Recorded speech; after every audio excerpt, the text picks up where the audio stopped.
muungano. Mimi ni muumini mkubwa sana wa muungano. Kwangu mimi, Mheshimiwa Mwenyekiti, muungano ni imani. Mtu akiugusa muungano mbele yangu ni sawa na kunishika bega wakati wa tafaruku ile. Mheshimiwa Mwenyekiti, mtu akigusa muungano kwangu atakutana na matatizo makubwa kweli kweli. Mheshimiwa Mwenyekiti, muungano unazo faida nyingi sana ambazo kwa akili ya kawaida tu unaweza usizione.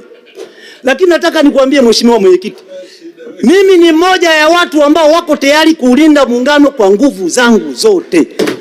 Mheshimiwa Mwenyekiti, naomba sana serikali na Mheshimiwa Waziri uje na majibu lini NEMC itakuwa mamlaka kamili. Na Mheshimiwa Mwenyekiti, Mheshimiwa Waziri, usipokuja na haya majibu, shemeji yangu alikuwa pale juu. Shemeji naondoka na mshahara wa mzee. Bila majibu ya lini NEMC itakuwa mamlaka, mimi napita na mshahara bila kujali matatizo yatakayotokea nyumbani. Mheshimiwa Mwenyekiti, asante, naunga mkono hoja. Asante sana Mheshimiwa Thomas Kampala Maganga. Nilimtaja Mheshimiwa